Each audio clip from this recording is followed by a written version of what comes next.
Bom dia, bem-vindos à Economia da Complexidade, aula número 5. E hoje o tema é teoria de redes. Vamos começar a teoria de redes e daí na próxima aula continuar. Um pouquinho mais, que é um tema importante, acho que precisa pelo menos 2 aulas. Eu falei com o Felipe Carneiro e ele topou de conversar com a gente na próxima sexta-feira. O problema é que ele está em Seattle e o fuso horário é horrível. Então, mas ele vai acordar às 6 da manhã e então às 11 horas aqui. Então a aula a gente pode começar um pouquinho mais tarde ou fazer alguma outra coisa antes para a gente ver e daí ele vai aparecer aqui. Então isso vai ser bom. Ele está lá em Seattle, lá tem muita influência da Amazon, né? Então e o centro dele é de economia, departamento de economia, mas ele está bem envolvido, é um departamento que tem muito elos com teoria de redes e um slant naquela direção. Então tá, vamos começar com complexidade avulsa. Eu esqueci na aula passada de marcar, mas o Ricardo topou de fazer, e daí eu vou fazer. Eu achei algumas coisas, mas se eu esquecer, né, me lembre sempre de fazer, porque eu estou sem minha garrafinha aqui de sorteio, mas talvez nem precise. Então, vamos começar. Ricardo, você começa primeiro. Deixa eu liberar aqui. Tá. Deixa eu só compartilhar a tela aqui. Vocês estão me ouvindo tranquilo? Sim. Eu vou falar aqui rapidinho sobre vaccine hesitance, ou hesitação para vacinar, que é um tema bem alto agora na conta do Covid, né? E a gente viu a pandemia devastar o mundo e vimos também alguns países que tiveram a vacinação desde o início terem bastante dificuldade para, enfim, ultrapassar certos thresholds de vacinação. E, assim, em comparação com países que receberam vacina bem depois. E aí eu vou começar só definindo dimensões aqui da hesitação para vacinar, que são basicamente 3 grandes grupos. É a complacência, que aí vai descrever os indivíduos que não enxergam como necessária a vacinação, não valorizam ela. A conveniência, ela tem relação ao acesso à vacina, propriamente dito, né? Quão fácil é você conseguir essa vacinação. E confiança tem a ver com confiança no governo e nas agências de saúde, que são os responsáveis por fazer as políticas de vacinação, as campanhas de vacinação, certo? E aí aqui, esses modelos de hesitação para vacinar, enfim, eles têm sido muito utilizados agora para tentar entender qual a política ótima para chegar em certos targets, né? E são sempre definidos com targets de vacinados, e eles são todos a maioria deles utilizam agentes homogêneos, e a gente vai ver que também talvez não seja o caso, não seja das melhores ideias. E como eu falei, eles são definidos todos com base em um target de vacinados, e aí o que já é uma coisa meio paradoxal com mais eficiente e mais rápido assim você vai vacinando a sua população, talvez mais dificuldades você encontre de chegar no seu target. Por quê?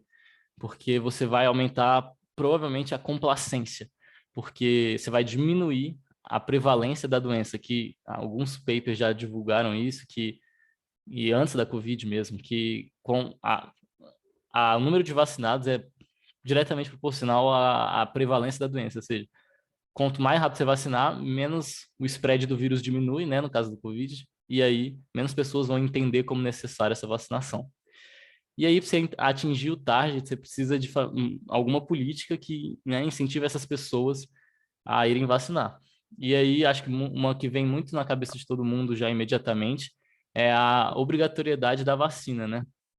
E aí a gente vai ver aqui que talvez não seja das melhores ideias.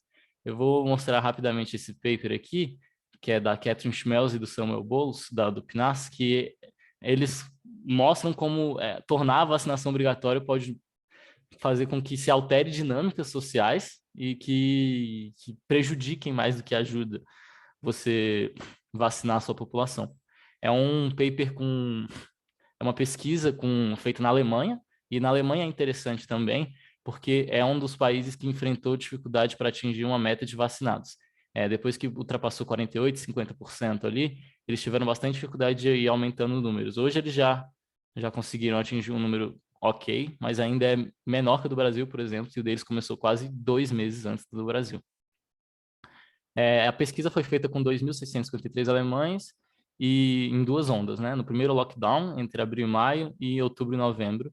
E a escala de resposta deles era de 0 a 4, com 0 discorda totalmente, 4 concorda totalmente, e justamente perguntando sobre vacinação obrigatória e vacinação voluntária.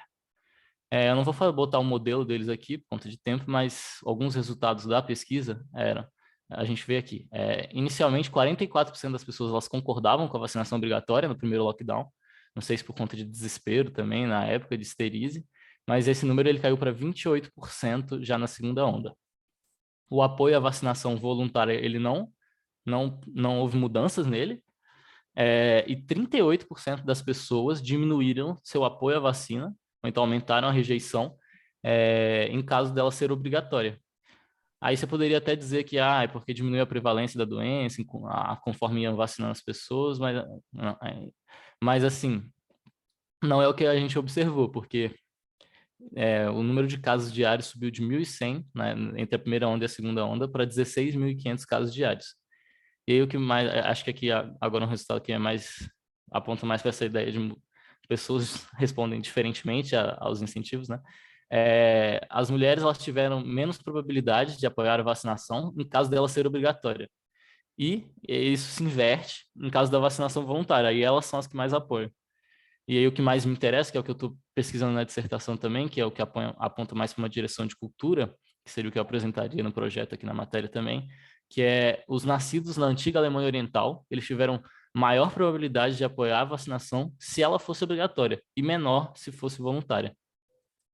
E eles responderam de forma diferente, né, da galera que era da antiga Alemanha Ocidental, da influência dos Estados Unidos.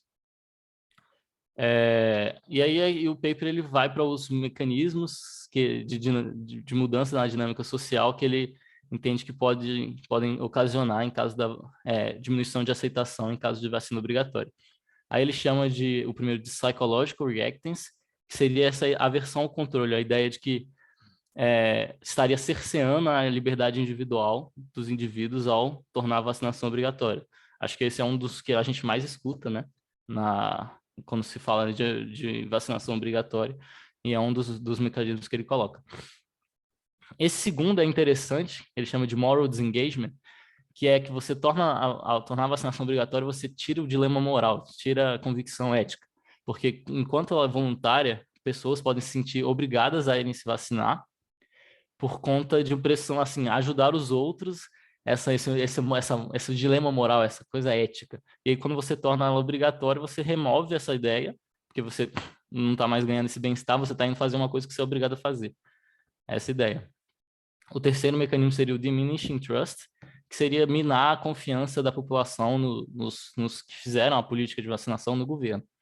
E aí eles, ao tornar obrigatória, os indivíduos eles podiam questionar o porquê ela é obrigatória. Por que essa vacina é obrigatória? O que tem nessa vacina? Por que eles querem, então, me obrigando a tomar? Ou então na ideia de que o governo mostraria que não confia na população, e isso poderia gerar uma desconfiança por outro lado também, para os dois lados. E aí resultando em uma diminuição no apoio à vacina. E aí o quarto mecanismo que ele coloca, que é o conformismo. Que seria a ideia de que se a vacina é voluntária, assim, eu vou lá tomar a vacina, ela é voluntária, eu envio um sinal positivo para o resto da população de que eu confio na vacina, que eu acredito que a vacina é eficaz, e isso manda um sinal para pressionar elas a se vacinarem também, porque eu me vacinei. Mas quando você torna a vacina obrigatória, esse sinal ele fica bem mais fraco, né?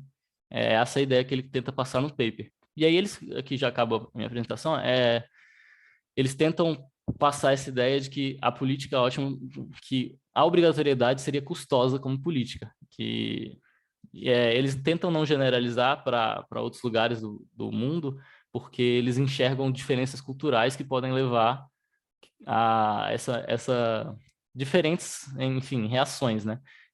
Tanto que eles mostram da Alemanha, antiga Alemanha Oriental e a Alemanha Ocidental, essa diferença que eles já enxergaram ali.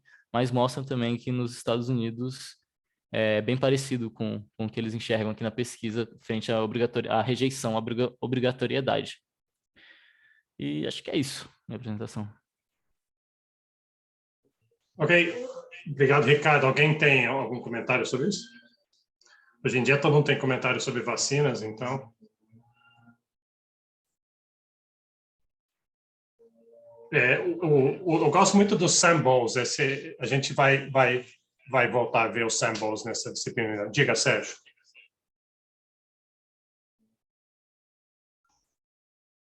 Oi, professor. Parece que eu estou com um problema na câmera, mas eu vou falar sem aparecer, então. Muito interessante, Ricardo, e eu acho que tem uma conexão com um dos autores que o professor recomenda na bibliografia, que é o Heinrich, que faz pesquisas sobre cultura, né? Então isso tem tudo a ver, mas tem um paper dele sobre Credibility Enhancing Displays. Eu não sei se você já teve acesso a isso, que basicamente é sobre sinalização custosa. Então, uma das teorias dele para a disseminação de ideias que são custosas, isso que a gente vê muito em ideias conspiracionistas, é de que, ao aderir a alguma coisa que é custosa, eu sinalizo que eu, de fato, acredito naquilo, né? Então, quando você muda o sinal da vacinação voluntária, então você está sinalizando que você acredita naquilo e você aceita aquele risco. E você muda o sinal para vacine-se é obrigatório. Não, eu não vou vacinar e eu arco com os custos de não vacinar. Então, você muda o sinal e você passa a incentivar nessa teorização, né, de sinalização custosa, de que essas pessoas de fato acreditam que a vacina é prejudicial. E isso tem uma atratividade cognitiva, e aí isso pode se disseminar, né? Mas parabéns pelo assunto, acho bem interessante e gostei do artigo, eu não conhecia. Eu vou enviar esse artigo lá no grupo depois. Tem um outro também que fala sobre passaporte de vacina e como, apesar de poder ser uma política que ajude a proteger os vulneráveis na população, não é uma política interessante para aumentar o número de vacinados, justamente por conta dessa ideia de sinalização. É bem interessante toda essa literatura desse sentido. Eu também, quando eu tive a mesma reação que o Sérgio, eu me lembrei do Henry, só que de um outro trabalho dele, que as coisas dele é evolução de cultura. Então, assim, transmissão. A gente copia os outros, evolucionariamente, a gente copia, mas a gente não copia qualquer um. A gente tem certas regras para copiar. E uma das principais é a gente copia prestígio.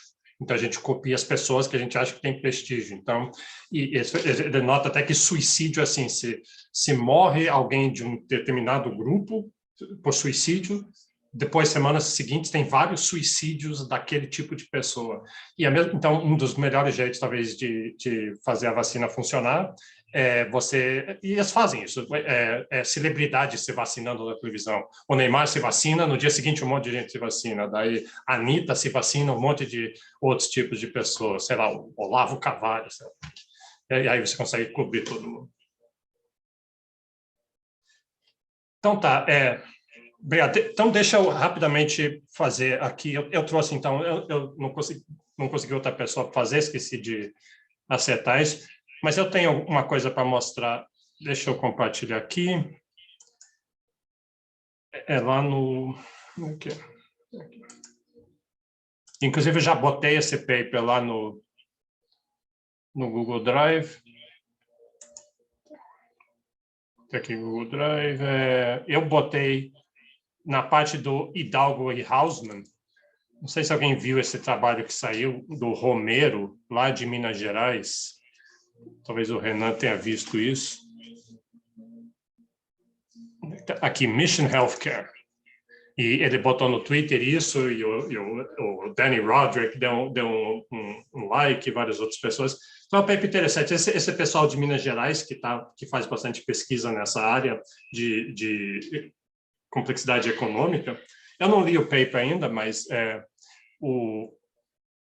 eu dei uma olhada. Então, ele é sobre para o Brasil, usando o instrumental de Economic Complexity para saúde, o setor de saúde e estratégias. Então, o que eu estou entendendo que isso aqui é tipo política industrial, eles estão recomendando, isso é uma coisa forte deles, de recomendar política industrial. No mundo está crescendo muito, essa política industrial está renascendo, né?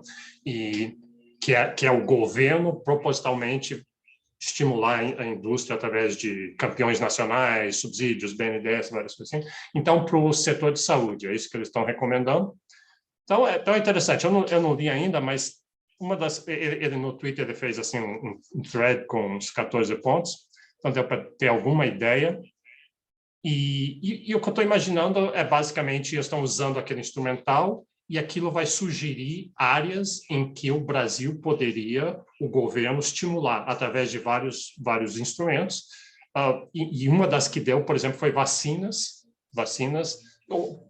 que a gente vai ver isso depois, mas a ideia é que o Brasil já tem capacidade, já tem o know-how para muitas coisas muito próximas daquilo ali. Então, se um pouquinho de estímulo do governo, rapidamente o Brasil iria melhorar vários setores ali. Eu destaquei só um pedaço aqui que eu vou mostrar lá nas conclusões, um pedaço mais polêmico, né, que é mais divertido. Eu não li, então, no final aqui eles têm então, as conclusões, concluding remarks, e então eles querem estimular, uma das recomendações de política é estimular intervenção governamental, política industrial na saúde. Então eu falo aqui, eu não consigo marcar aqui. First, reinstituir o Ministério do Planejamento, que esse governo tirou. Então, o Ministério de Planejamento e eles, né, como recomendado pela Mariana Mazzucato, é importante estimular esse tipo de coisa. Mas aí eles tentam dizer que a chave é coordenação. Essa intervenção política industrial não vai ser Joesley Batista de novo, mas vai ser coordenar. E aqui também mexer no BNDES. BNDES seria outra forma de interferir nisso. Então, é só isso que eu vou mostrar nisso aqui, que eu não li, mas parece ser bem interessante, já está lá no Google Drive. Só um comentário sobre esse paper.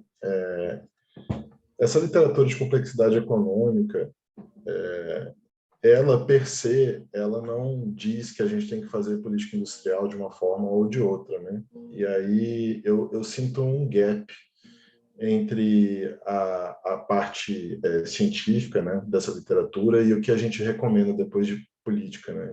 Eu acho que esse paper, ele meio que faz um grande pulo sem, talvez, se basear em argumentos mais científicos.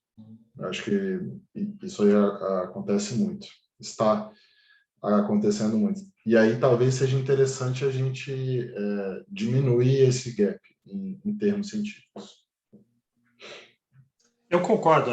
Desde o começo, é interessante, porque tem essa teoria nova que ela é impressionante, né? Um instrumental impressionante, e é interessante como pessoas do debate de extremos diferentes pularam naquilo ali, interpretando de jeitos completamente diferentes. Uns dizendo, então agora, com esse instrumental, a gente pode fazer política industrial, que agora a gente sabe onde estimular, a gente não vai errar que nem no passado, agora o estímulo vai ser um bom estímulo, a gente vai acertar.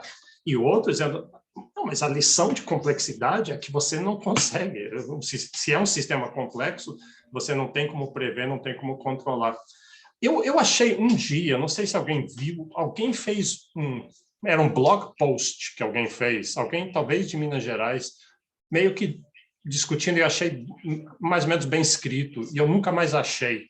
Eu acho que alguém ainda tem que escrever um paper sobre isso, e não é nenhum nem outro, né? Assim, que não, o instrumental diz que não pode fazer política industrial de jeito nenhum, ou que agora a gente está liberado para fazer. É bem mais cheio de nuances, e acho que alguém ainda tem que fazer isso. Professor, eu também tenho uma crítica parecida com do Renan, eu acho que, na verdade, essa ideia da complexidade econômica ela foi muito banalizada, né? Eu acho que, principalmente nesse aspecto mais da dinâmica produtiva, porque em termos de contribuição teórica, se você for ver, não é nada muito novo, né? Isso aí os estruturalistas já falavam há muito tempo. O que eles deram foi um instrumental. Mas tem um artigo do Hausmann, não lembro exatamente qual, mas ele fala da metodologia bem direitinho de como é que funciona, e aí a parte da matemática que me foge, né? Mas ele basicamente fala que existem dinâmicas de probabilidade condicionada. Então é como se você jogasse uma pedra num rio e você vai criando ondas. Então a principal preocupação deles é entender qual é a probabilidade de outros setores surgirem a partir da dinâmica de alguns, né? Então é basicamente como se fosse aquele encadeamento para trás e para frente. Então a principal importância desse aspecto da complexidade econômica é que quando você dinamiza alguns setores, você cria probabilidade de surgimento de outros. Então, é como se você tivesse todo um encadeamento industrial, tecnológico que fosse surgindo, e aí o estímulo seria basicamente você perceber quais são os setores mais dinâmicos, você fazer estímulos neles e você criar probabilidades de outros setores irem surgindo em decorrência daquilo, e aí a economia dinamizaria como um todo, né? E aí o interessante dele é que ele dá um instrumental, ele fala como é que seria isso em termos teóricos, como é que isso seria em termos analíticos, mas pelo menos a percepção que eu tenho é que, em termos de contribuição teórica, nesse sentido, não é uma coisa realmente tão nova, né? Porque isso tudo já foi trazido anteriormente. Então, assim, política industrial já acontecia com os estruturalistas aqui na América Latina, por exemplo, foi meio que deixado de lado. Eu acredito que tem que voltar, né? Eu sou defensor dessa tese de que é importante ter um planejamento industrial, mas eu acredito que é importante explorar mais a ideia da complexidade, não ficar apenas limitado a isso, porque simplesmente com essa perspectiva você não tem nada de novo, né? Pelo menos na minha percepção. O que eles trazem é muito um remodelamento do que já foi trazido pelos primeiros desenvolvimentistas. Mas, assim, se a gente for buscar de fato naquela perspectiva que o Hausmann traz, e eu acredito que muita gente não faz isso, muita gente fica ateado àqueles grafos bonitos, aquela coisa, eu acho que a gente vai poder ter uma visão muito mais profunda do que eles pretendem, né?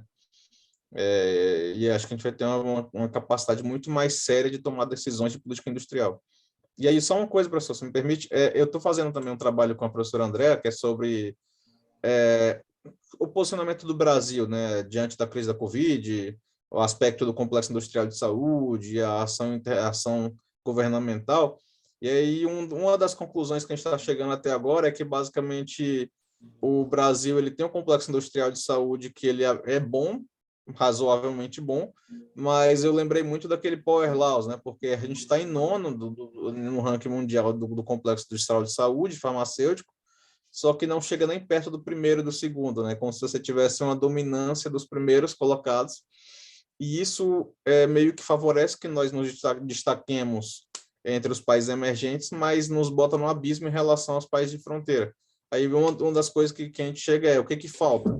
Falta um planejamento, né? Falta uma questão de coordenação federal, falta uma ação mais institucional, né? E aí, dos resultados que a gente viu é que, por exemplo, foram orçados bilhões de reais, mas foi gasto mais ou menos 5% do dinheiro, né? Então, a gente vê que o nosso complexo industrial de saúde ele não tem autonomia para se sustentar dessa crise se não tiver um estímulo federal, né? E o estímulo federal foi muito pouco. Então, assim, planejamento eu acho que é importante, só que a gente tem que ter capacidade de analisar exatamente como é que vai ser feito, né? Não é só liberar recurso, porque liberou recurso não foi usado, por exemplo, né?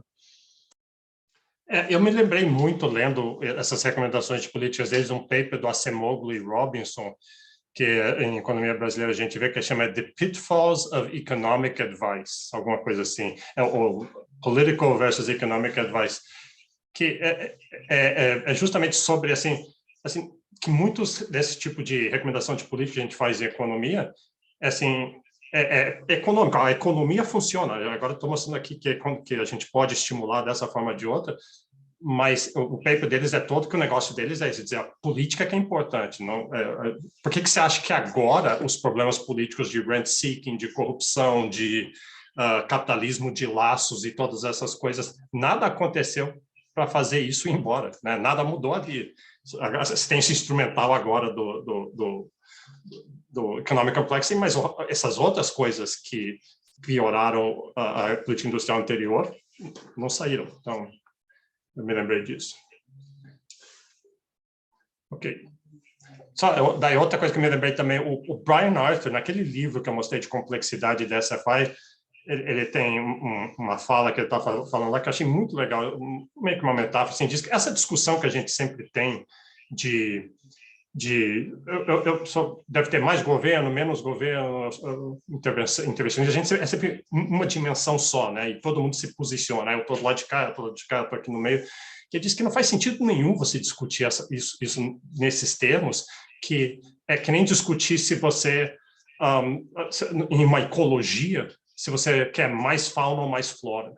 Né? E não, a ecologia tem que ter fauna e tem que ter flora, e as quantidades de fauna e flora não te dizem nada, são as inter-relações entre essas coisas que são importantes. São a quantidade de governo e a quantidade de setor privado e outras coisas, são só os nós da rede. A gente quer saber as interações, a estrutura da rede e as múltiplas dimensões em que isso... Então, é muito ingênuo quando a gente faz o debate dessa forma.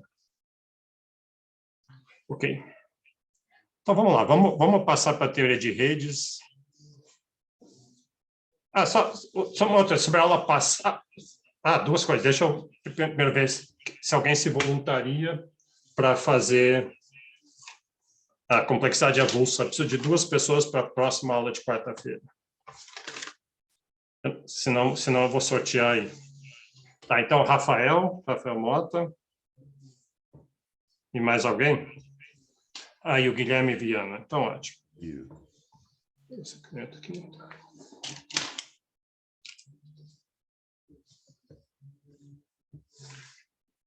Então, ótimo. Então, isso já está resolvido para a próxima aula.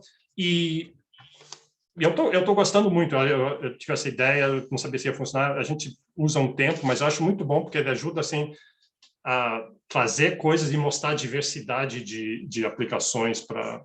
E, além disso, eu acabo aprendendo muito.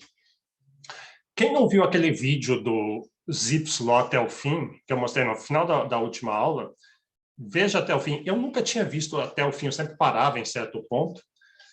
E no final fica muito interessante.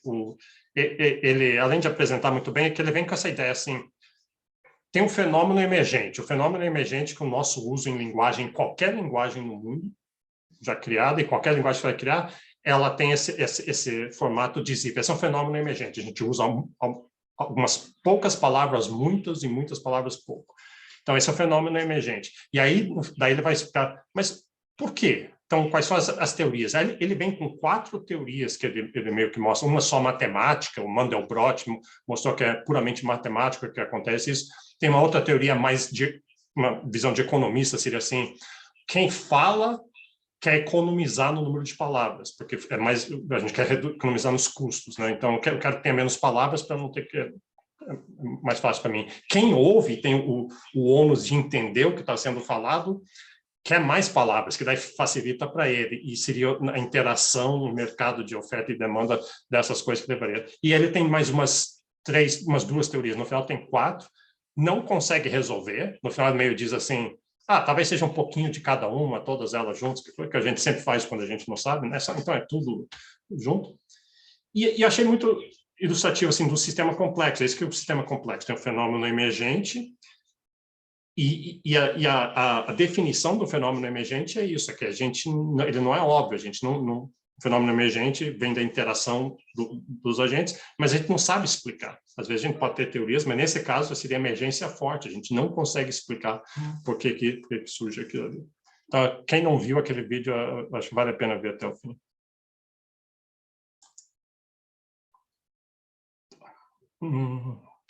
Aqui.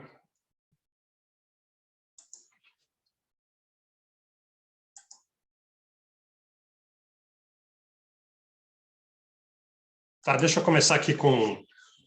Vamos olhar umas redes primeiro, antes de ver, vamos só mexer com algumas redes. Eu vou fazer isso aqui nesse Complexity Explorables. É um site bem legal, tem vários... É como se fosse um NetLogo, mas só com umas coisas já pré-programadas e pode mexer um pouco. E eu vou nessa parte aqui de Network Science. Deixa eu começar. Quero olhar uns 4 desses, rapidamente cada um, que eu acho que é bem instrutivo para a gente já ir pensando em rede. E eles têm nomes engraçados, assim. Então, esse aqui chama The Blob. E deixa eu começar. Uma rede nova. Então, vamos começar aqui com uma rede... O que está acontecendo aqui é o seguinte. Então, é uma rede de... Tem um certo número de nós, são pessoas ou firmas, e elas vão se conectar entre si. E aqui eu vou começar com uma rede que chama Erdős-Rényi. Erdős é talvez um dos 3 ou 4 matemáticos mais famosos do mundo, é um húngaro. Depois a gente vai ver a cara dele, tem uma cara bem meio assustadora. Quem é matemático, sempre você se classifica tem um chamado Erdős number, se você publicou com alguém que publicou com alguém que publicou com o Erdős. Então, o menor que seu Erdős number, o mais que os outros matemáticos admiram você. Então, eles fizeram, a rede que eles fizeram assim, eles pensaram assim, vamos fazer a rede assim. Tem, digamos, 100 nós aí, eu escolho cada par de nós que existe, e aí eu sorteio com alguma probabilidade se ele vai se conectar ou não. Então, eu vou controlar isso. Se eu puser o número na média, cada pessoa está conectado, cada nó está conectado com um outro, aí dá isso aqui. Então, toda vez que eu faço, dá isso aqui. E você repara o que acontece? Só uma coisa aqui. E aí, isso aqui surge o que chama em teoria de redes um componente. Componente é um pedaço conectado entre si. Tem vários componentes aqui. Ele vai colorir o maior componente de amarelo e o segundo maior de vermelho. Então, toda vez que você faz, surge isso, cada vez dá uma coisa diferente. O amarelo é maior. E eu vou controlar a probabilidade deles se conectarem. Então, se eu puser no 0 aqui, você vê, ninguém vai se conectar com ninguém. Na média, todos têm 0. Maior está aqui, menor está aqui, mas ninguém está conectado. E aí, se eu vou aumentando, o que a gente quer ver é assim, quanto que a rede está muito conectada. O que interessa para a gente é essa estrutura de rede. Estrutura de rede descreve alguma coisa do mundo. Estrutura de rede é o fenômeno emergente. E ela é extremamente consequente. Ela tem impactos se a pandemia vai espalhar, se a fofoca vai espalhar, se a polarização vai acontecer, se a inovação vai ser adotada, a nova tecnologia. Então, ela é consequente. E a gente quer entender esse fenômeno emergente a partir de olhar como que a rede surgiu, a dinâmica de rede, como é que a dinâmica de rede levou à estrutura. Então, eu vou aumentando aqui a conexão média, você vê que vai aumentando, vai aumentando. Eu vou tentar ir até no momento em que der um componente gigante surgir. Então, eu venho aqui ainda, talvez agora. Repara que eu achei muito legal esse gráfico aqui. Ele é como se fosse uma distribuição, é como se fosse um histograma, quase que visto de cima e colocado em forma de círculo. Então, esse amarelo é esse aqui, né? O vermelho deve ser esse aqui, tem um monte que estão desconectados, então é como se fosse um histograma. Eu não estou definindo o que é um componente gigante, mas você vê que mais ou menos aqui, a partir de 1, daí sobe um pouquinho além de 1, em algum momento dá um salto, cada vez um pouquinho diferente, assim, 1,30, 1,40 deu. Então, aqui a rede está muito conectada. Isso é importante. Então, isso é uma coisa consequente. E cada vez que você fizer, vai dar... Se fizer de novo, isso aqui é uma rede diferente, vai subindo. Opa, aqui 1,20. Se fizer de novo. Vou subindo. Tá. E agora eu vou mudar a dinâmica de rede. Erdős-Rényi é uma rede aleatória.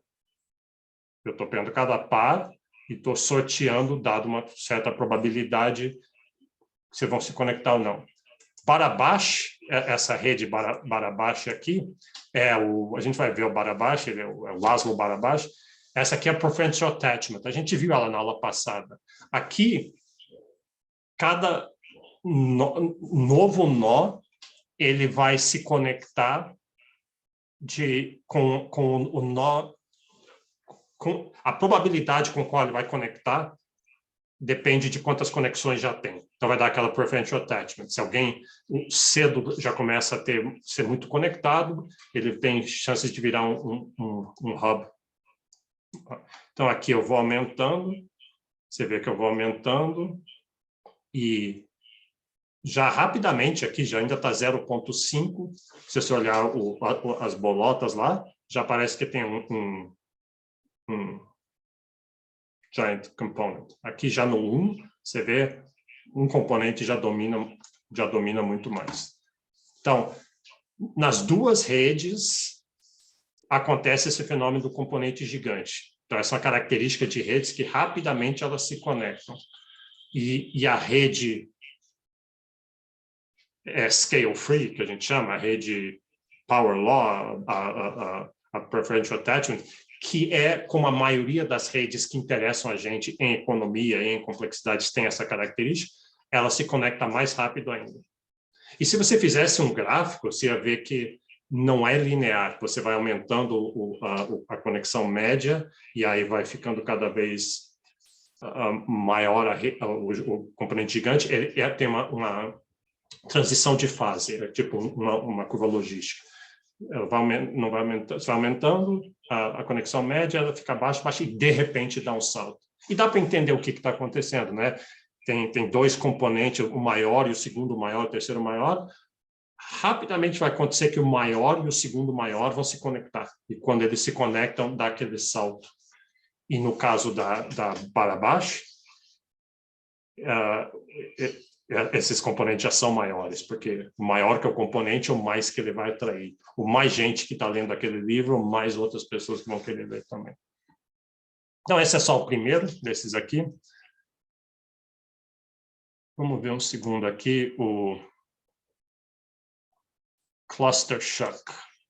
Esses nomes que eles dão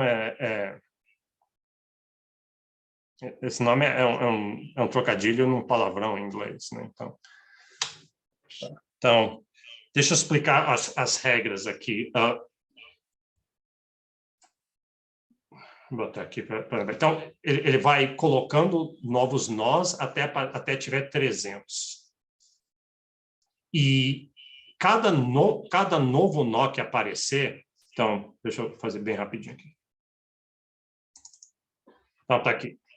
A probabilidade chave é essa aqui. Então, suponha que eu sou o próximo nó que venha nessa rede.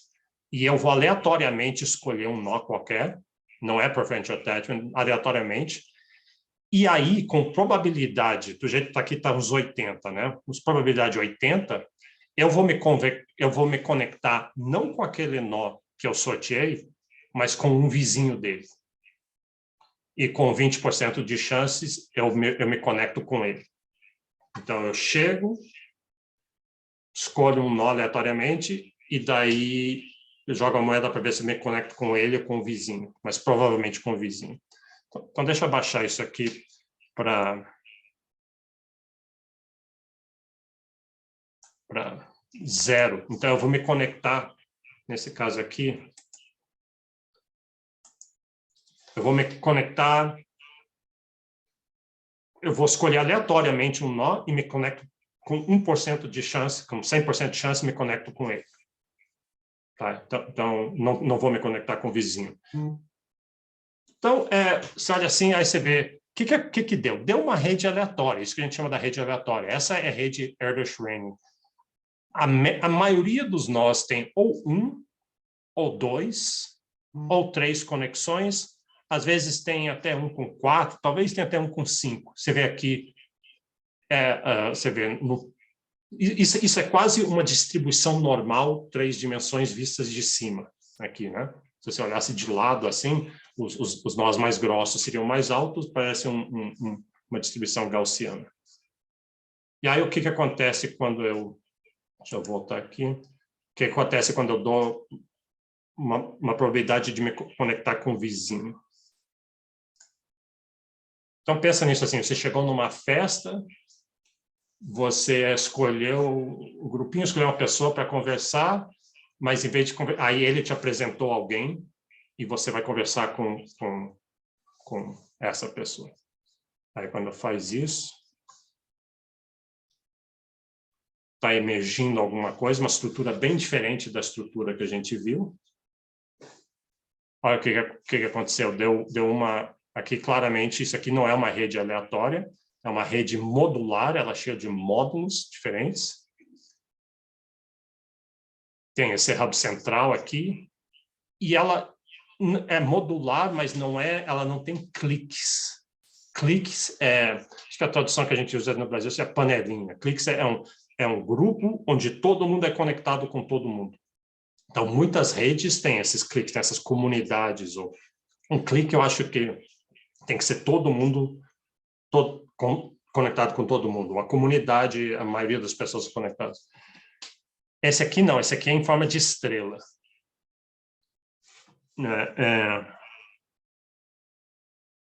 Então, isso aqui é interessante. Quer ver? Vamos tentar entender o que está acontecendo aqui. Porque é meio surpreendente isso, que se diga assim, eu cheguei na festa, sorteei uma pessoa, que diferença faz se eu conversar com essa pessoa ou com um amigo dessa pessoa? Então, não devia fazer diferença, mas acaba que faz diferença. Vamos tentar fazer assim. Eu vou fazer bem rápido isso aqui. Bem assim no começo. Peraí, pensando bem, deixa eu fazer assim. Deixa eu botar mais forte ainda isso.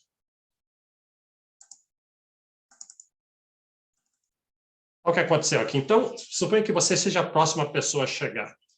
Você vai chegar e, aleatoriamente, você vai escolher um desses caras aqui. E quase todo mundo tem uma conexão só, exceto esse cara, esse outro e esse outro. Então, provavelmente, você vai escolher aleatoriamente um desses outros. E ele vai apresentar com grande probabilidade, uns 90% de probabilidade que eu botei no slide ali, um vizinho dele. E esse vizinho dele é um node desses aqui, um hub desses. Então, aqui que você vê o que está acontecendo. Né? Você chegou na festa, escolheu esse cara aqui, ou um desses aqui, um desses satélites aqui, e ele te apresentou o único amigo dele, o hub, e aí você virou outro satélite ali. Então é isso que está acontecendo aqui. Essa que é a dinâmica de rede. A gente vai explorar ela agora com vacinas, ver como é que ela afeta vacinas. Mas você vê, está dando uma estrutura bem característica. A gente pode até botar 100%. Com 100% de chance você vai se conectar com os vizinhos, vai ficar mais modular ainda.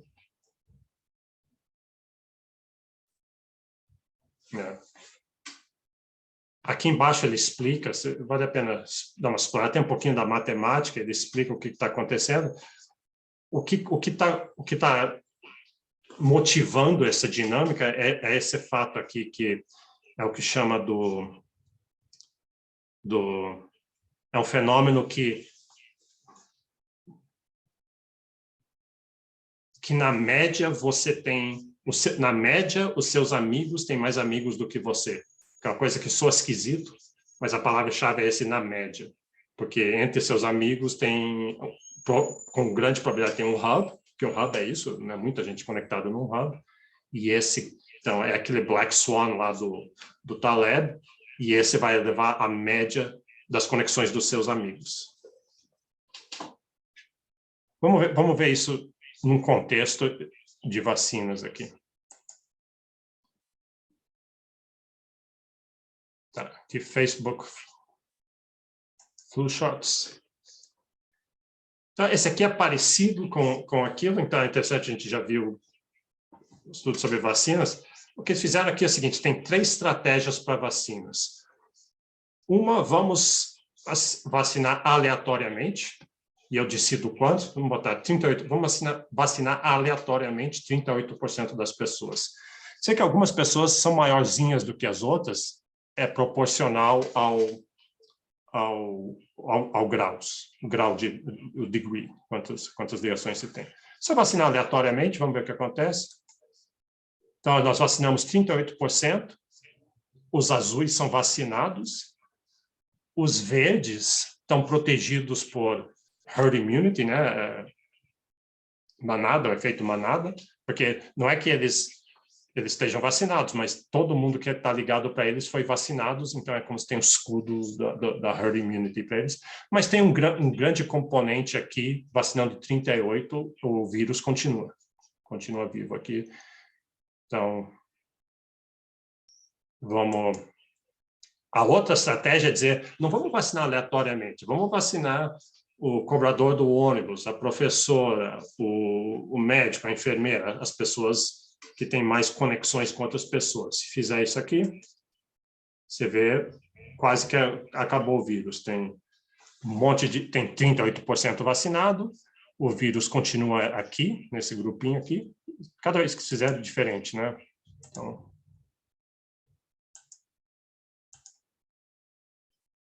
e tem muita gente protegida por imunidade de rebanho aqui. E a terceira estratégia, então, essa é uma boa estratégia de você vacinar, mas o problema é que a estratégia muitas vezes é difícil, você não sabe quem são essas pessoas. E torna muito mais custoso identificar e convencer, já é difícil oferecer vacina para todo mundo e convencer. Então, uma outra estratégia é aquela que a gente viu antes, é o Random Neighbors. Você vai chegar, deixa eu descrever aqui, você chega lá, escolhe alguém aleatoriamente, mas em vez de vacinar ele, vacina um vizinho dele.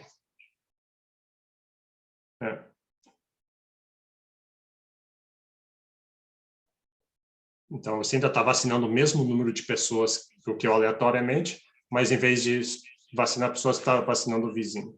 Então, quando faz isso, você vê que ainda tem um pouquinho, mas bem menos do que o outro. Deixa eu repetir o A de novo para a gente comparar. Deixa eu repetir esse aqui algumas vezes. Você vê que dá um componente aqui não vacinado.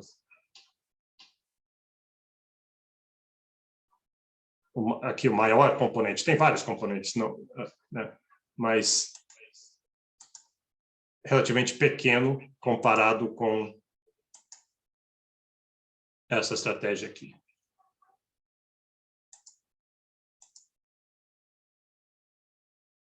Então, o que está acontecendo? Isso parece esquisito, porque, assim, de novo, qual que é a diferença que faz se eu sortear alguém e vacinar ele, ou se eu sortear alguém e vacinar o vizinho dele? E a explicação que eles colocam aqui é aquilo que eu mencionei, esse friendship paradox aqui, que, na média, seus vizinhos têm mais conexões do que você, são mais populares do que você, têm mais conexões. Então, você está escolhendo alguém aleatoriamente e aí está vacinando, não ele, mas alguém que está conectado com ele.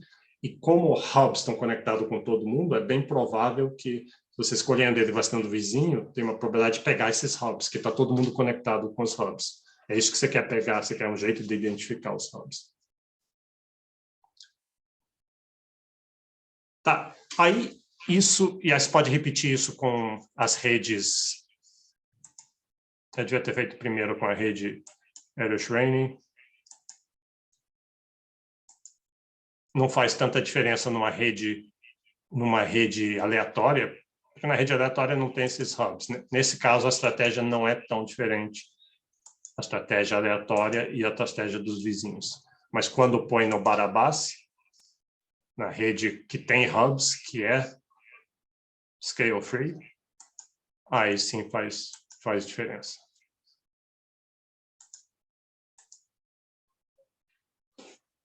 Então tá. Eu recomendo dar uma olhada nesses negócios. Né, oi, desculpa. Diga. Que o NetLogo tem um modelo similar, né? Só que é com AIDS. Não sei se você já viu esse modelo lá no NetLogo. Que Sim, a frequência com que os indivíduos interagem, né? Tem relações sexuais, aí tem a probabilidade de usar ou não camisinha e a porcentagem de pessoas com HIV. E aí, a camisinha seria espécie de vacina, né? A porcentagem de eu estar precavido. E aí ele faz uma simulação lá também nesse sentido, né? Que você consegue controlar essas 3 variáveis e mostra como é que o nível de contaminação vai avançando. Eu acho que é bem similar esse modelo aqui de vacina. E deve ter cada vez ultimamente deve ser uma indústria de criar essas coisas com vacinas. Eu recomendo dar uma olhada nesses explorables, tem bastante coisa interessante, várias áreas diferentes, né? Eu explorei só alguns de network science, mas tem outros de ciências sociais e tem o do Schelling, que a gente já viu, de trânsito. Então,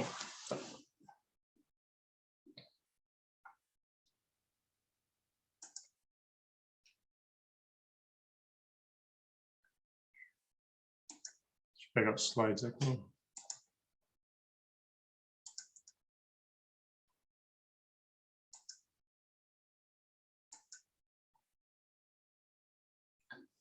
Então, o que eu planejo fazer aqui agora, vou falar um pouquinho de teoria de redes. Aí, o que eu planejo fazer na próxima aula é pegar dois trabalhos mais...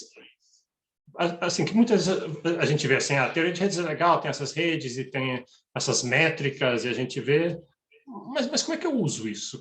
Como é que serve? Como é que é a pesquisa disso? É a mesma coisa que uma preocupação que eu tenho com essa disciplina de complexidade em si. A complexidade é legal, é cheia dessas coisas legais e jeitos diferentes de pensar do mundo, mas como é que usa isso? Eu estou acostumado a ter assim, um modelo, uma hipótese e econometria. É assim que se faz ciência, modelo, hipótese e econometria. E eu não estou vendo como é que faz com essas coisas. Como é que eu uso uma rede para fazer isso?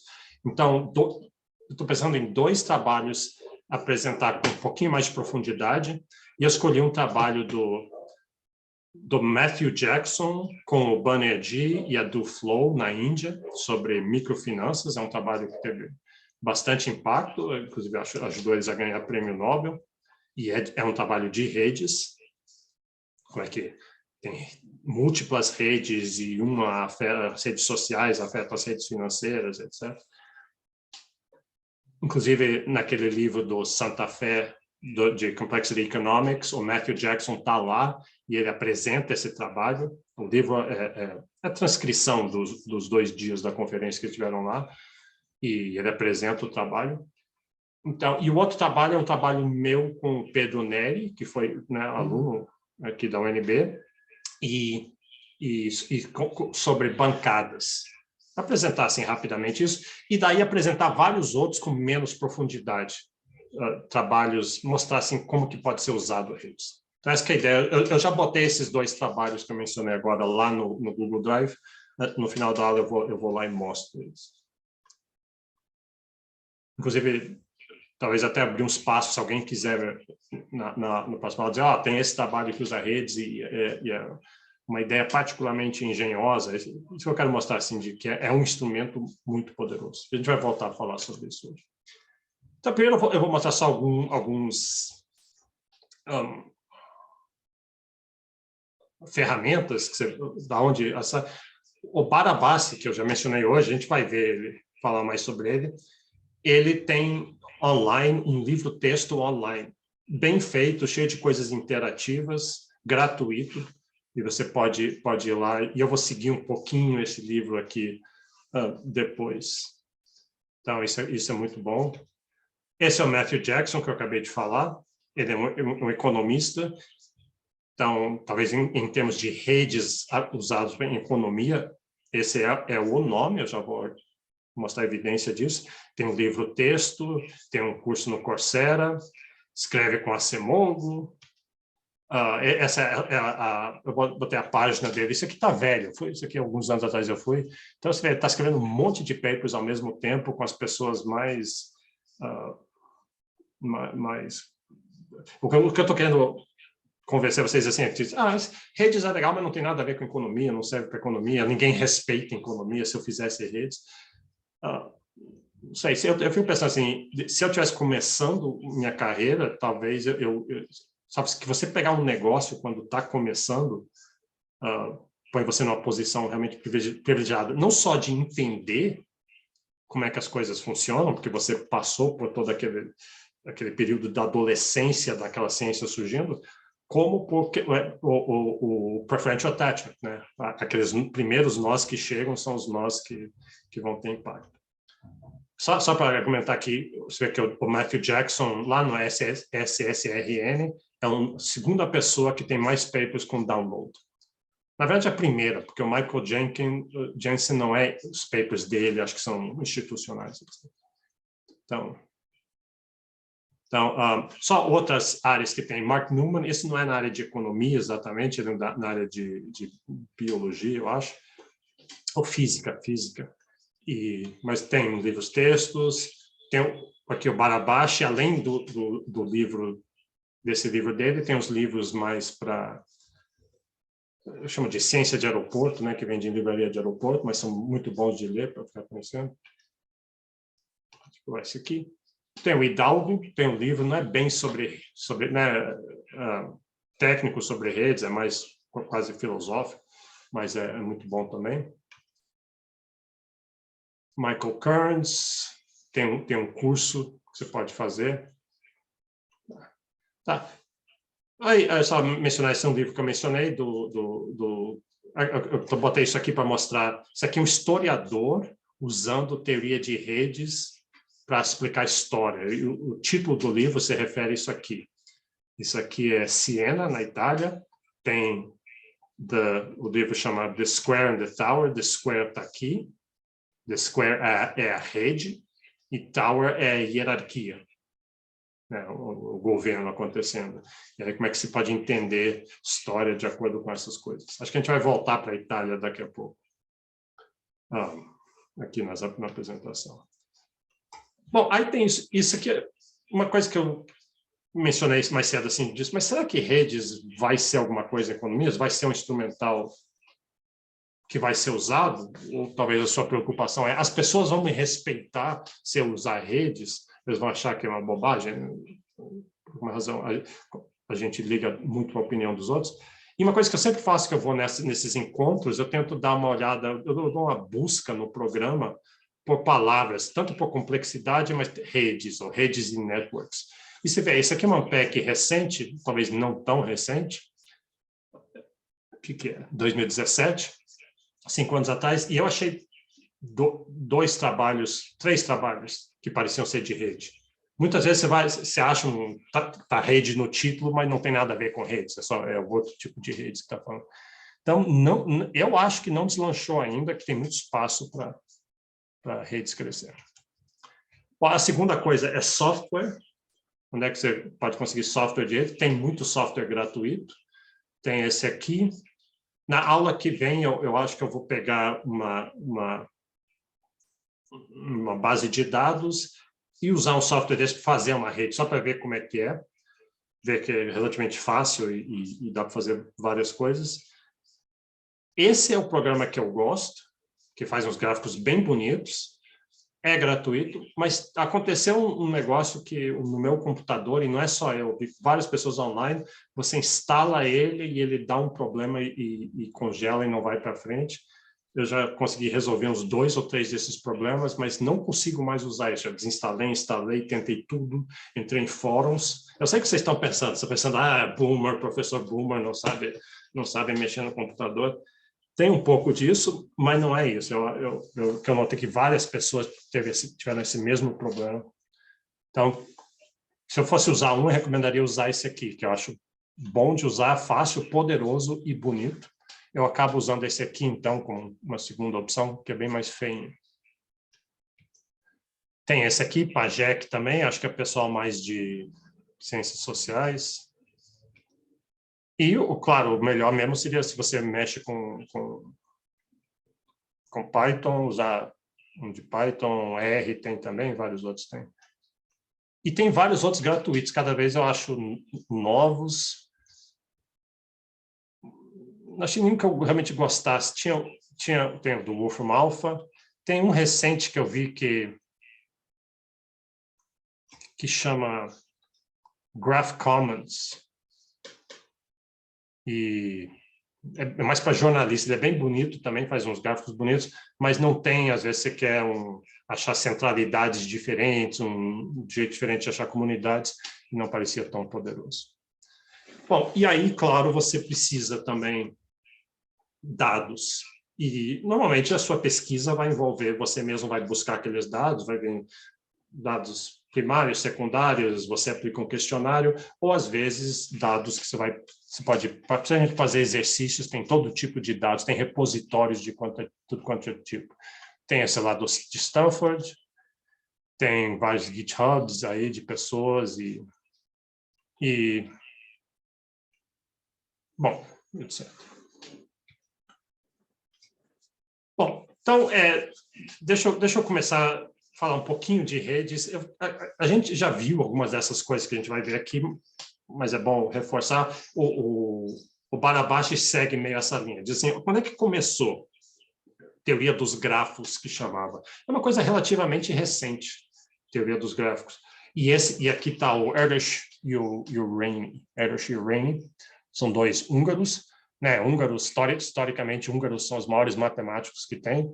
Você tem desde o von Neumann, Paul Erdős, tem o Stanislaw Ullmann também, então vários desses, e o Barabashi é húngaro também. Então, como eu falei, ele é um pouquinho assustador, pelo menos nessa foto aqui, e muita gente você se julga de quão perto você está numa rede de citações do Erdős. Então, o que eles começaram com a ideia de uma rede aleatória.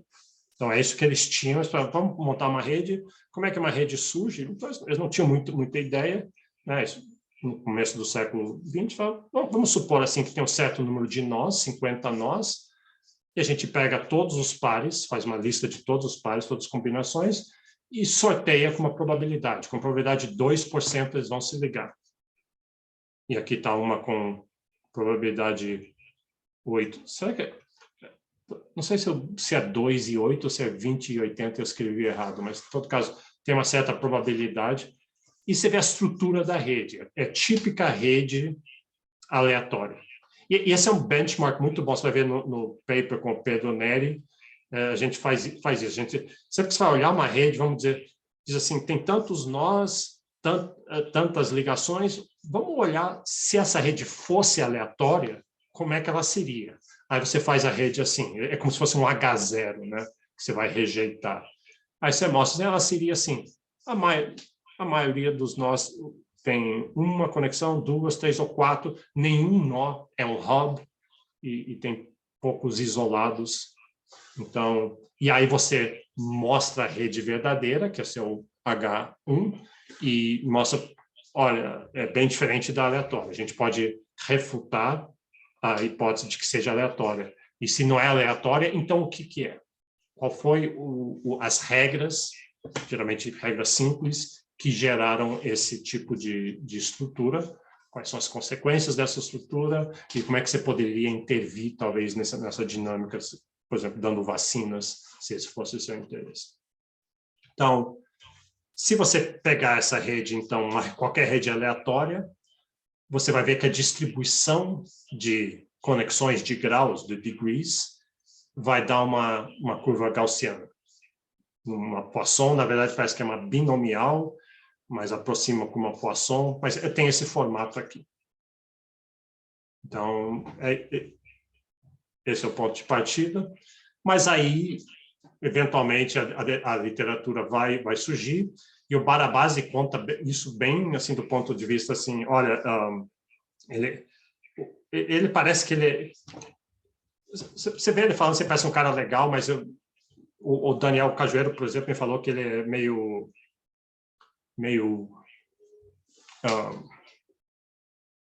malvado, não sei, não estou conseguindo, um cafajeste em pesquisa, assim, ele usa ideias dos outros, não dá crédito para as pessoas que trabalham com ele, e ele é altamente... Se você ler o livro, o texto dele, tem um pouquinho disso, que é tudo em relação a ele, né? No momento que ele descobriu a preferential attachment, no momento que ele mudou a literatura, tinha o Erdős e Rényi no primeiro momento, e no segundo momento tem ele, e ele encaminhou tudo.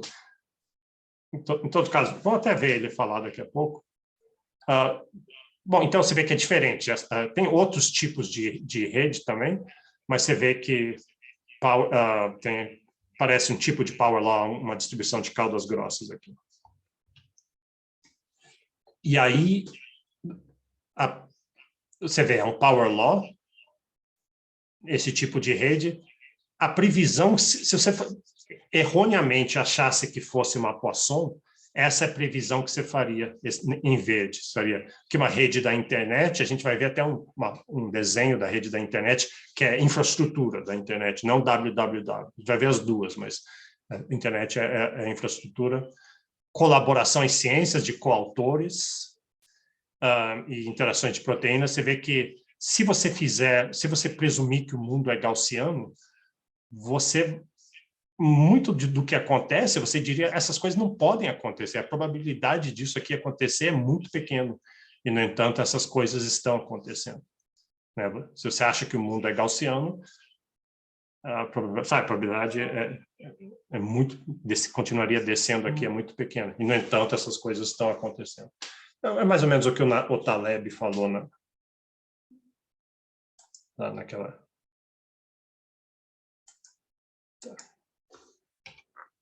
Então, aí ele conta essa história, eu acho que eu vou botar ele até falando aqui, mas ele conta a história que lá em 99 estava ele e uma coautora dele, e um outro cara que eles fizeram, no começo da internet, pensa, isso é 99, eles fizeram um agente, um crawler, e soltaram assim, ele entrava numa página, ele via todos os links que aquela página tinha e seguia cada um daqueles links e anotava aquilo ali.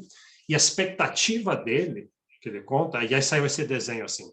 Um desenho, é só uma amostra, na verdade não entraram em todos os links. Numa internet bem pequena ainda, naquela época, né, 99. E ele diz assim, a expectativa é que a gente ia encontrar isso aqui. E quando a gente olhou, a internet era assim. Né? Era uma rede sem escala, não era uma rede gaussiana, tinha esses hubs grandões, e aí, segundo ele, foi lá que a gente descobriu que redes complexas têm essas características, não são aleatórias. Né? Redes aleatórias existem, por exemplo, essas estradas, cada nó tem 2, 3, 4, talvez uma ali tem 5 ou 6 aqui em Indiana, mas claramente é diferente. Aqui estão as duas. A rede de estradas nos Estados Unidos, isso aí que é o mapa dos Estados Unidos, rede de estradas e rede de aeroportos. Então tem O'Hare, Fort Worth, Los Angeles, Miami aqui, etc. E aí você vê, aí a distribuição é bem diferente. Então, vamos acho instrutivo ver tem um vídeo que chama The Promise of Network Science, a promessa da ciência de redes, teoria de redes. E é feito com sotaque inglês, então é bem filmado. E é engraçado que eles têm eles entrevistam primeiro o Strogatz e o Watts, que os caras que descobriram uma rede famosa que chama a rede de mundos pequenos, Small Worlds. A gente vai ver essa rede na próxima aula. E daí o Barabashi, e um outro cara. E é engraçado que eles fazem assim, são cientistas como heróis, cientistas como salvadores do mundo. Tá meio estranho. Deixa eu botar aqui.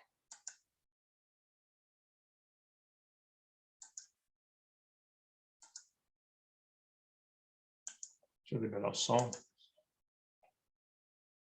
Só botar uns 3 ou 4 minutos aqui.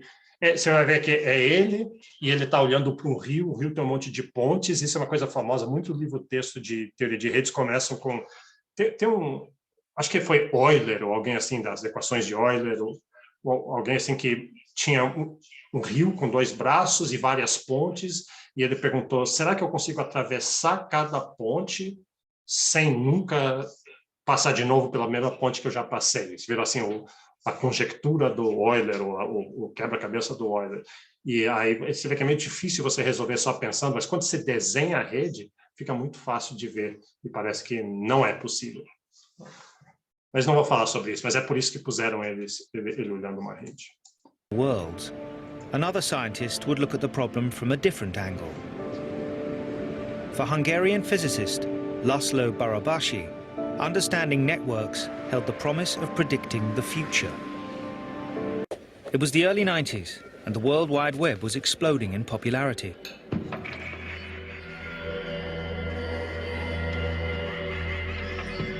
Here was a huge network he could map by tracing the links between web pages. No one directed the growth of the web. Anyone could put up a site and link to wherever they liked. So the expectation was that the structure would be entirely random. In a bell curve, there are few extremes. Most web pages would be grouped in the middle, having the same number of links. But what he discovered was different. The web links were not evenly spread. Most pages had very few links, but there were some with a huge number of connections. This was no random world. It seemed to have an organizing principle based around hubs. In these early days of the web, long before the familiar super sites of today had emerged, Barabashi's study had glimpsed the future. It predicted the potential for the existence of huge hubs, like Amazon and Google and Yahoo turned out to be. Barabashi's hunch was that behind this pattern, there may be a deeper truth lurking. Finding hubs was a major breakthrough. It suggested that networks didn't just grow accidentally. They evolved according to some pattern. And if so, hubs should be everywhere. And sure enough, Barabashi found hub networks in transportation routes, in computer chips, and within the human cell. I kept thinking, how is it possible? Because they cannot be more different in the scope, in the mate, and their nature. More I thought about it, more I realized that there must be a simple explanation for that, because these are such a different systems that the only way they could be similar to each other is that there is one simple law that describes the structure of all of them. And he discovered that simple equation that describes our complex interconnected world. Pk equal k to the minus gamma. That is the formula. Barabashi's equation not only showed that hubs were inevitable, it can also predict the number of hubs in any given network. Here was the secret behind almost every network, the structure that nature uses to spin its webs. And once it could be seen, it revealed networks have peculiar strengths and weaknesses, with implications for all of us. Tá, deixa eu parar aqui.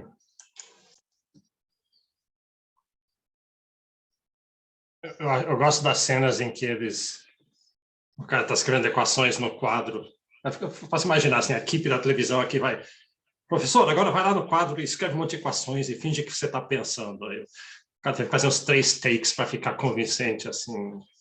Em algum momento alguém, não, você errou ali. Faz de novo.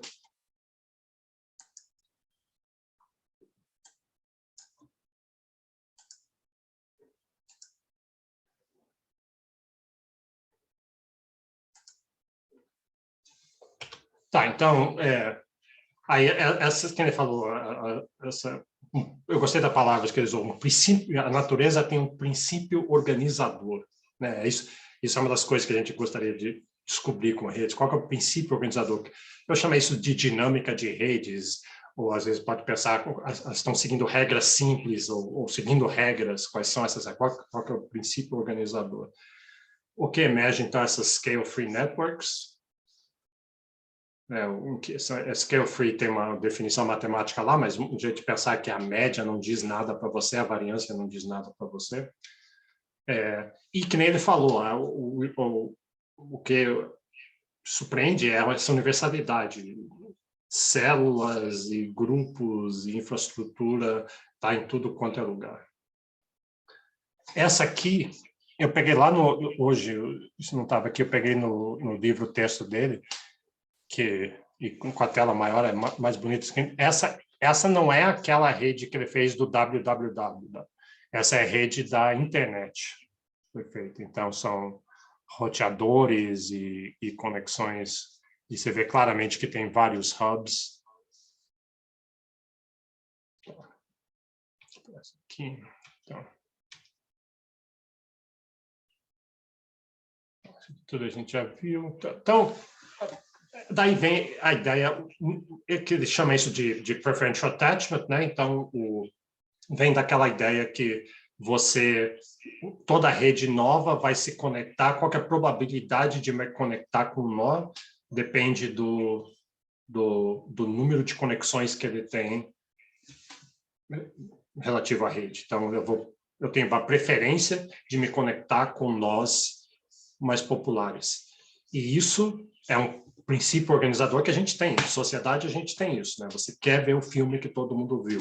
Você quer ver o livro que todo mundo viu. Você quer ir para a festa que todo mundo vai. Ou, às vezes, não é todo mundo. Às vezes até, fazendo isso mais complicado, você pode ter preferential attachments positivos e negativos, né? O adolescente quer ouvir as bandas que os adolescentes como ele gostam, mas não que seus pais gostam. Então, é preferential attachment negativo. Mas a ideia é olhar isso. Isso, então, explica esse princípio organizador. Já viu isso?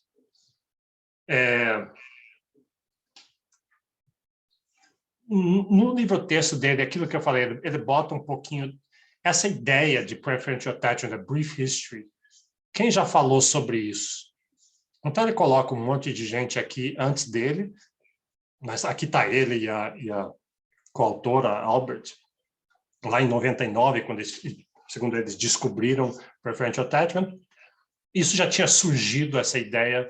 Você já viu esses modelos de urna dipólia, né? Você tem urnas com bolas de certas cores, aí você tira uma bola, se for uma bola verde, você devolve ela e põe outra verde. Daí faz de novo. Então, cada vez que se tira uma cor, tem mais probabilidade dela sair de novo, dá esse efeito. Tem o Herbert Simon aqui, que a gente já mencionou na aula passada.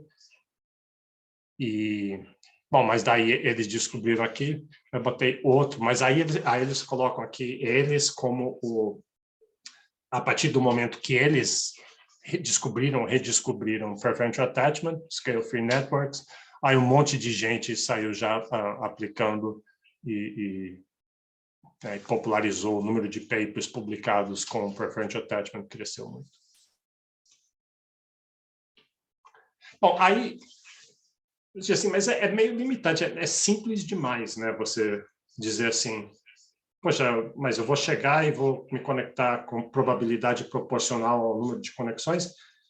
Como é que se explica, então, que de vez em quando, numa rede já bastante evoluída, já bastante madura, de repente chega alguém e passa à frente? Porque a probabilidade é muito pequena, né? Alguém que acabou de chegar na rede vai ter poucas conexões. E aí uma extensão que ele fez foi esse fitness model aqui, onde ele diz assim, o exemplo do Google é isso. O Google, quando o Google surgiu, já existia Alta Vista e Ask Jeeves e vários outros, eram bem ruinzinhos e tudo. E Google é um second mover, ele chegou depois. No entanto, ele passou à frente. Então, isso não parece combinar com preferential attachment. Por que todo mundo se conectou com o Google? Então, eles estão dizendo aqui, não, mas fitness também tem a ver. Se seu modelo for particularmente bom, se um livro novo sair que é realmente bom, e esse livro ou um filme, não é que todo mundo está assistindo, é que realmente o filme é bom. Então, qualidade existe, isso que eles estão querendo dizer. Aí isso é importante. E aí ele faz uma adaptação, ele tem um modelo que é esse aqui, é fitness mais preferential attachment. As duas coisas continuam valendo. Você tem alguma medida de qualidade, de fitness, de quão boa, de quão contagiante, de seja lá o que for, e aí isso permite alguma coisa como essa. Em algum momento surge Google, no começo não tem muito preferential attachment empurrando aqui, mas é tão bom que essa qualidade permite empurrar ele para ter nós que chega eventualmente vinha dominar, vinha ser o hub. Na aula que vem, eu vou mostrar, eu vejo que o Barabashi perseguiu essa ideia, mas aí ele se perguntou, mas o que é fitness? O que é sucesso? O que é qualidade? Por exemplo, uma música, um livro, um filme, uma comida, um restaurante, uma pessoa. O que é popularidade, sucesso? Tem um jeito de a gente modelar isso de uma maneira mais rigorosa, e ele lançou um livro que chama The Formula. Eu não estou aqui na aula que eu vou mostrar, que é meio que isso, aplicando teoria de redes a sucesso. Quando é o caso que o nó que tem mais conexões é o melhor nó, às vezes sim, às vezes não, ele meio que desentrincha quando é que isso pode acontecer. Então, isso a gente vai ver na próxima aula. E aí, finalmente, essa era onde a próxima coisa que o vídeo ia falar, diz assim,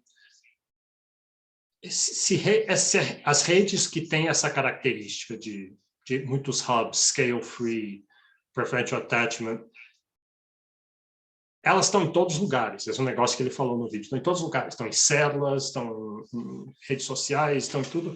Então, isso sugere para a gente, se você pensar com uma mente evolucionária, que elas têm alguma coisa que fazem elas persistirem, elas evoluírem, e outros desenhos de rede que de vez em quando emergem, e a gente não vê tanto por aí, provavelmente não persistem. Então, não quer dizer que são boas, mas elas têm fitness no sentido de serem replicadas. E a principal coisa é essa robustez que elas têm. Elas são bastante robustas. Então, robustas, o que quer dizer com isso? Então, suponha aqui que você pega a rede de estradas nos Estados Unidos e terroristas chegam e dizem, vamos criar problemas para os Estados Unidos aqui, vamos explodir alguns desses hubs aqui, acabar com os supply chains deles, alguma coisa assim. E se você fizer isso numa rede aleatória, uma rede tipo Erdős-Rényi, facilmente você consegue fazer. Né? Ou mesmo se aleatoriamente, na verdade eu devia ter começado com isso, aleatoriamente, não é os terroristas, não.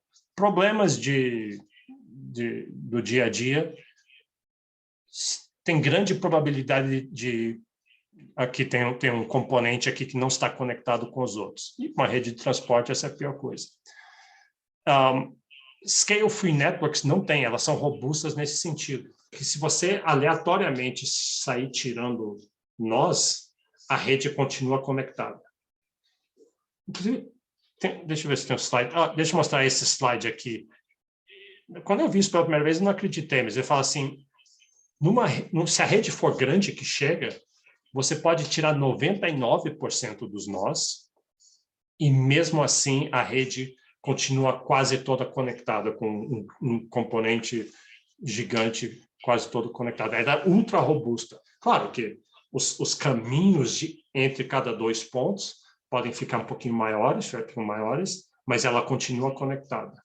Então, e no vídeo ele fala assim, olha, nesse momento, no meu corpo, várias coisas estão falhando, várias células, vários caminhos, até, sei lá, estão falhando, mas eu não estou nem sentindo, porque meu corpo, as redes no meu corpo de nervos e capilares e sanguínea e neurônios e vários outros, elas são scale-free, elas têm essa capacidade. Tem uma coisa falhando, mas o corpo conseguiu redirecionar os fluxos de sangue e as outras coisas todas por outros caminhos.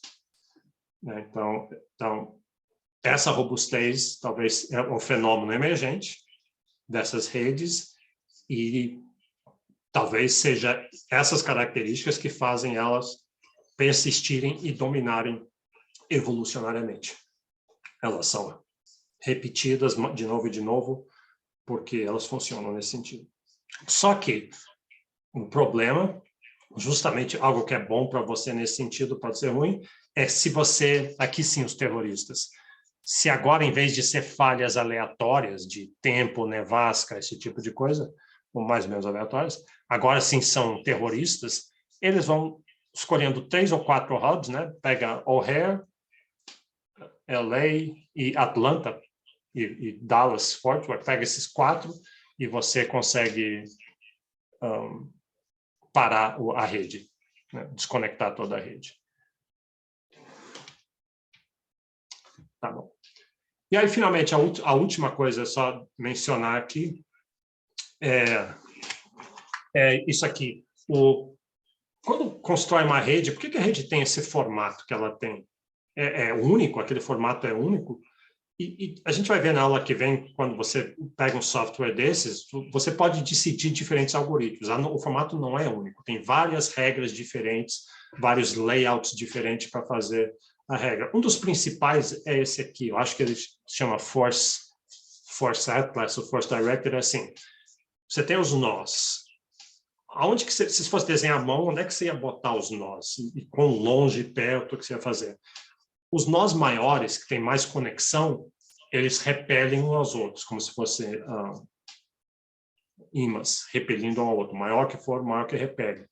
Mas se dois nós têm uma conexão, a conexão puxa, como se fosse gravidade na condição. Então, você tem os nós se repelindo, os nós se puxando, não muito diferente dos passarinhos que a gente viu na primeira aula. Lembra lá umas 3 regras, né? Fique junto, mas não esbarre em ninguém. Então, são mais ou menos essas 2 regras. E daí a terceira coisa é que o canvas, né? A tela, tenta juntar todo mundo mais ou menos no meio. Tem uma certa gravidade. A rede não se espalha toda juntando. Então, essas 3 redes agindo. É legal quando você faz isso. E a gente viu hoje nas redes que eu mexi no começo, ela meio que dança um pouquinho, dá uma geleia, uma gelatina assim. São essas 3 forças ali se chegando a algum equilíbrio, ou tentando chegar a algum equilíbrio. Tá. Então, é isso. Só que existe vários, né? Então, aqui, a mesma rede com 8 layouts diferentes. Alguns forçam a estar num círculo assim. Esses que eu acabei de mencionar talvez são os mais comuns. E, se você quiser fazer um nome para você mesmo, descubra um novo algoritmo. Claro, qual que você usa, muitas vezes não é claro, não tem uma regra clara para seguir, mas acho que depende da situação. Então tá. Eu vou parar aqui. Alguém tem algum comentário sobre redes?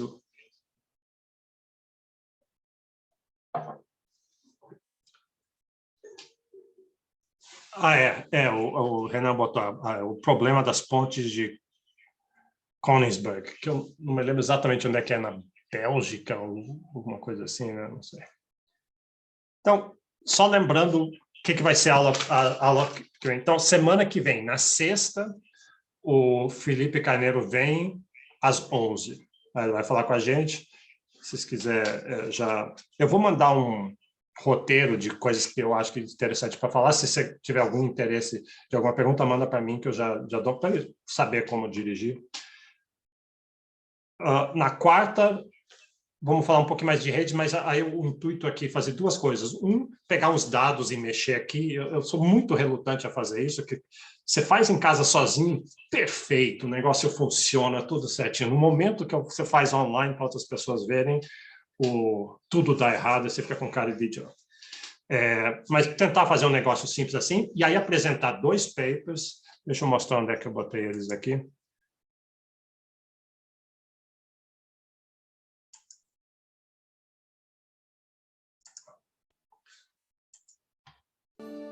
There are hundreds. Tá no...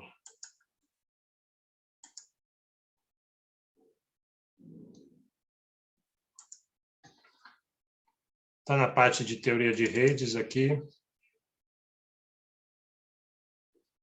Então, esse paper aqui é o Matt Jackson, que a gente viu lá, The Diffusion of Microfinance. Esse paper teve um impacto bem grande, eu acho. É redes e gente famosa, então, né? O legal que eu vi que ele falou que esse paper que eles mandaram para journals periódicos de economia, provavelmente Econométrica ou American Economic Review, e foi rejeitado. Eu me senti tão bem de saber isso, porque só eu que sou rejeitado, e dói, né? Você fica deprimido 3 dias. E aqui está Matt Jackson, Banerjee, do Flow sendo rejeitados. Então, esse é o paper, e é curtinho, esse aqui está na Science, né? Depois foi publicado na Science, é curtinho, mas 6 páginas. E o outro trabalho que eu vou olhar rapidamente é esse aqui, também está aqui. Esse está praticamente aceito nos estudos econômicos, deve sair esse ano, então é Congresso Brasileiro, usando os Senados, então é esse. E eu vou falar um pouquinho do livro do Barabashi sobre sucesso, como é que a gente pensa sucesso em termos de redes. E é isso. E quem vai apresentar é o Rafael.